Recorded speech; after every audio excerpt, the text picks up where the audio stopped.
ever hear a phrase and the first time you hear it, you think, wow, that's unique. I've never heard it before. What does it really mean and how do you put it in context? And does it really matter to me or is it just a cool phrase? Well, I heard one of those phrases today from a guy by the name of Eric July. And the phrase he used was NPC, a non-playable character. Now, he used it in illustration of a particular political figure. That's not my point today. But the illustration that he used, that definition, as we know all good definitions are, in a word or two, you say a paragraph's worth of information. That NPC, if you're a gamer, you know exactly what an NPC is. And if you're a weak leader, you are an NPC. You just don't know it yet. And that's what I want to talk about today on Leading Leaders.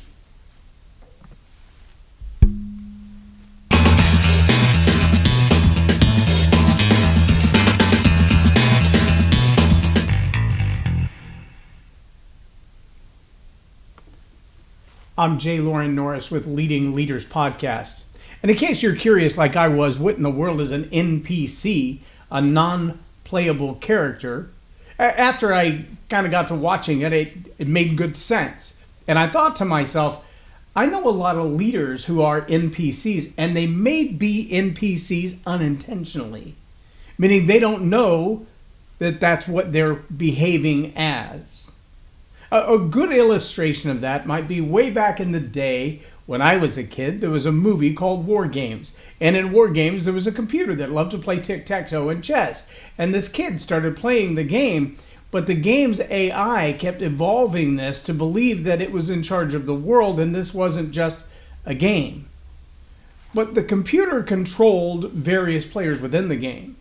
An NPC is a non-playable character. It's somebody in the script of the game. And as we've gotten more into personality games where people are actually playing out, i.e. the metaverse, the kind of life that they want to.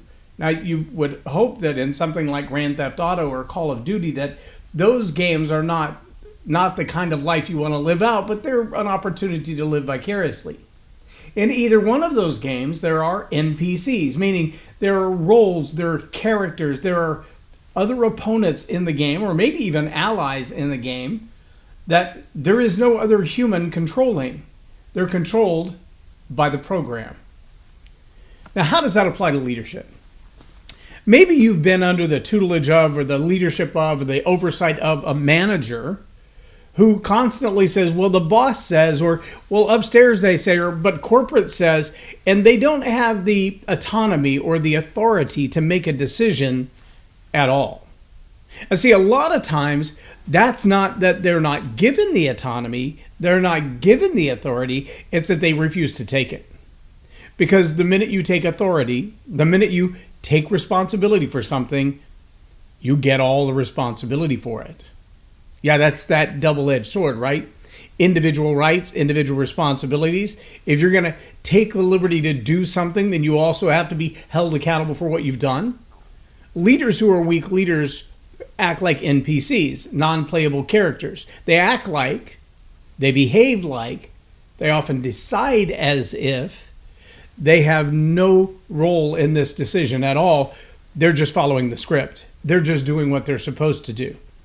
Now, if you're the kind of leader who lives life like a non-playable character, as if the script were already written for you and there's nothing you can do about it, all you can do is follow orders, you are a weak leader. And you're part of the problem in the entire system of culture and society. You've got to take ownership of the decisions you make, the outcomes you produce, and your rights and liberties. If you don't defend them, you won't have them.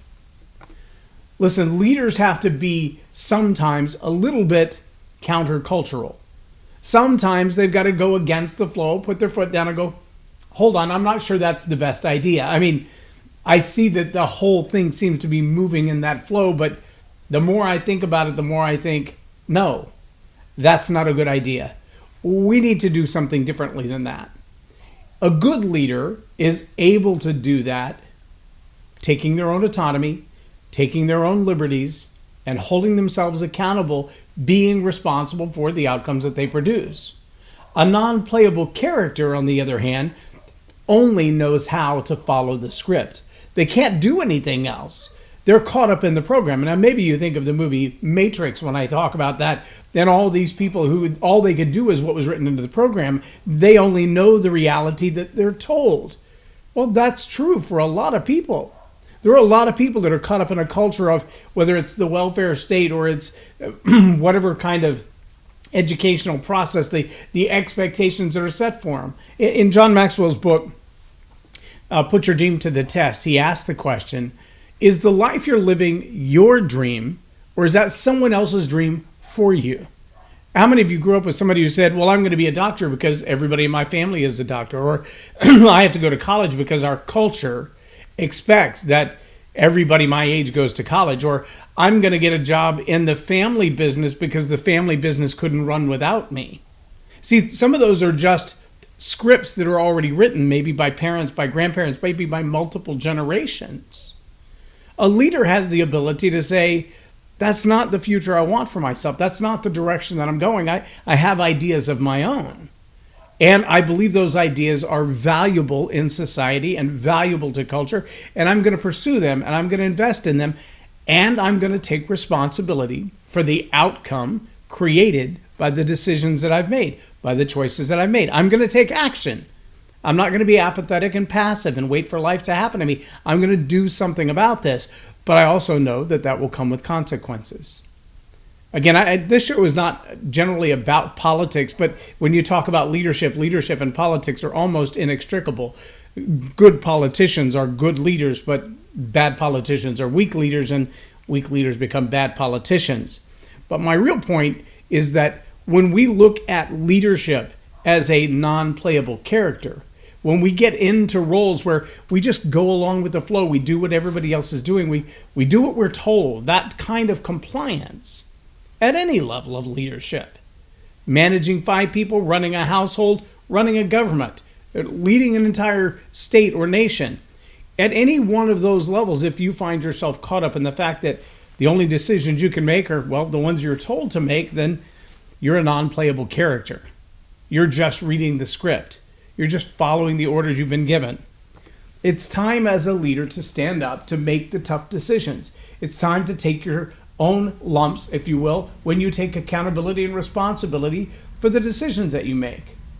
And you're going to have to pass that on to the people coming up behind you.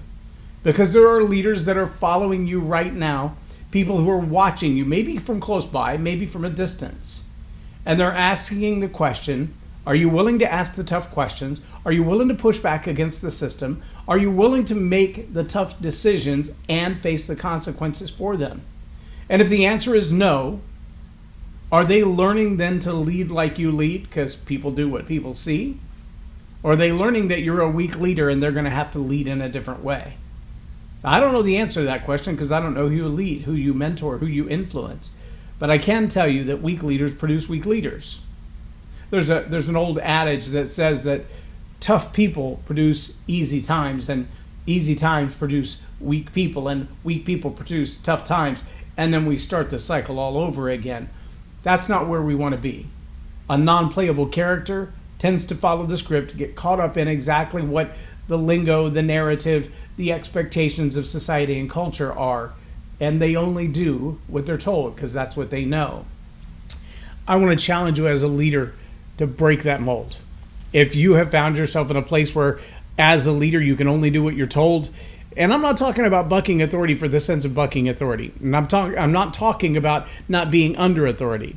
I'm talking about asking the question, am I just doing what I'm told because that's all I know how to do? Am I doing what I'm told because I agree that it's the best process? Or am I at least asking the question, is that the best decision for me, for my team, for my family, for my culture going forward? Or am I just going along to get along? That's not going to be the best outcome for you or for your team. You're going to have to stand up. You're going to have to put your foot down. You're going to have to make some decisions on your own. Don't be a non-playable character in your own life. I'm J Loren Norris for Leading Leaders Podcast for Tell It Like It Is TV. Have a blessed day.